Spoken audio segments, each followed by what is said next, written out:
उसका जीवन परमार्थ और परोपकार के लिए होता है। संत तो देश, धर्म और समाज के लिए सच्चे पथ प्रदर्शक होते हैं।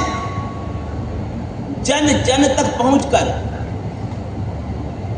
उनके जीवन को सदाचारी बनाना, संस्कारी बनाना, व्यसन मुक्त बनाना और चारित्रवान नागरिक बना करके देश को सुदृढ़ आधार देना, यह कार्य भी संतों के माध्यम से किया जाता है। मैं यह भली भांति समझता हूं कि एक साधु का जीवन मात्र आत्म कल्याण के लिए नहीं होता, अपितु समाज को सही दिशा देने के लिए भी होता है। और हम इसीलिए मंदिरों, तीर्थों और विद्यालयों का निर्माण मात्र इमारतों के रूप में नहीं, अपितु अहिंसा, प्रेम तथा संस्कार के प्रशिक्षण केंद्रों के रूप में करते हैं। मेरे परम आराध्य गुरुदेव विजय वल्लभ सुरेश्वर जी महाराज अक्सर कहा करते थे कि यदि बच्चों को बचपन से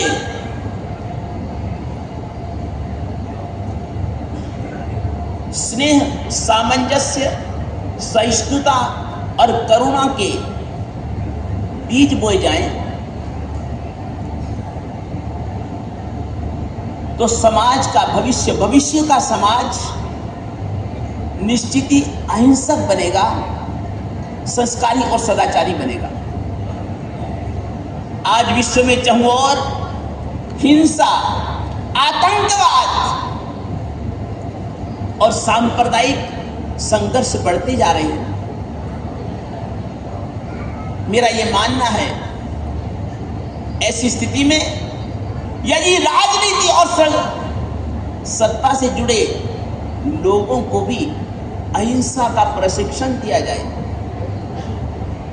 यदि विधायक और सांसद भी निष्काम सेवा की भावना से अहिंसा का प्रशिक्षण प्राप्त करें, तो निश्चित ही भ्रष्टाचार और राजनीतिक अपराध स्वतः समाप्त हो जाएंगे, जनता सुखी हो जाएगी।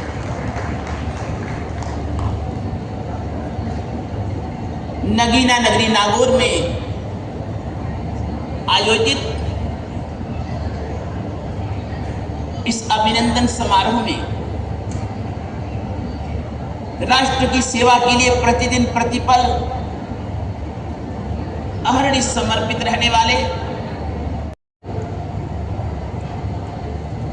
अभिनंदन समारोह में मैं अत्यंत विनम्र भाव से यह कहना चाहता हूं कि यह सम्मान कोई मेरा व्यक्तिगत सम्मान नहीं है। यह भारत की सनातन और पुरातन सांस्कृतिक आध्यात्मिक धारा का सम्मान है, जिसने युगों युगों से मानवता को अहिंसा, करुणा और शांति का मार्ग दिखाया। यह अलंकरण कोई मेरे जीवन की उपलब्धि नहीं, अभी तो उस परंपरा की प्रतिष्ठा है जिसमें जन्म लेकर मैंने साधना और सेवा का मार्ग चुना। इस पद्मश्री सम्मान को मैं अपने लिए नहीं,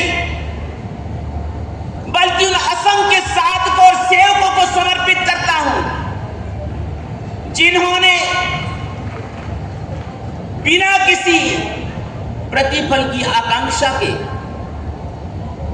जन जन के कल्याण के लिए त्याग और सेवा का आदर्श जीवन जिया है।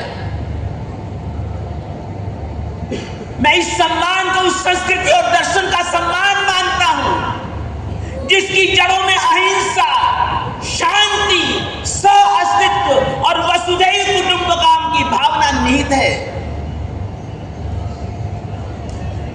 उत्तर प्रदेश और बिहार को तीर्थंकर भगवंतों की अवतरण भूमि होने का सौभाग्य प्राप्त हुआ है। मैं करीब 25 वर्ष पहले इन कल्याणक भूमियों की, इन पवित्र पुण्य भूमियों की स्पर्शना करने की मेरे मन में भावना जगी और मैं राजस्थान से पदयात्रा करते हुए उत्तर प्रदेश होते हुए बिहार पहुंचा। बिहार में करुणा मूर्ति भगवान महावीर स्वामी की जन्म कल्याणक स्थली लछवाड़ क्षत्रिय कुंड में उस वात्सल्य मूर्ति, करुणा मूर्ति भगवान महावीर के मैंने दर्शन किए। वहां की माटी को मैंने माथे से लगाया, मैं धन्य धन्य हो गया। मेरा जन्म और जीवन सफल हो गया।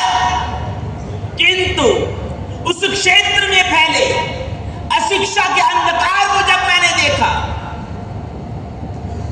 बेरोजगारी, लूटपाट, मारपीट जैसी आए दिनों होने वाली घटनाओं को जाना, छोटे मोटे रोगों का भी इलाज न करवा पाने के कारण उन्हें असमय में मौत के मुंह में जाते हुए देखा तो मेरा दिल दहल गया, मेरा मन मेरू हिल गया, रोम रोम सहर उठा, आत्मा का प्रदेश प्रदेश कांप गया। पीड़ित मानवता को देखकर मैं स्तब्ध रह गया। प्राणी मात्र को प्रेम तथा मैत्री का संदेश देने वाले अहिंसा के अग्रदूत भगवान महावीर स्वामी की जन्म कल्याणक भूमि पर रहने वालों की ऐसी दुर्दशा।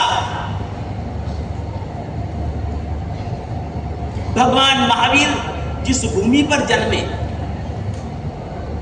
और उस भूमि पर जन्म लेकर संपूर्ण जगत में जिन्होंने ज्ञान का प्रकाश फैलाया, उस परमात्मा की जन्मभूमि में इतनी अज्ञानता, इतनी अशिक्षा, दिया तले अंधेरा। तब मैंने संकल्प किया कि भगवान महावीर की जन्मभूमि में जन्मा हर व्यक्ति मेरे लिए भगवान महावीर के परिवार का सदस्य है, मेरे परिवार का सदस्य है।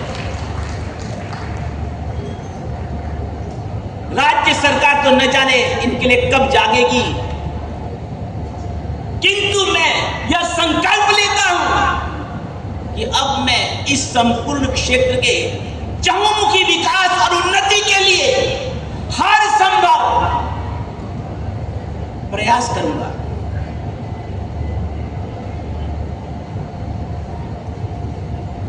भगवान महावीर स्वामी कहते हैं, एकता मानुष सजाई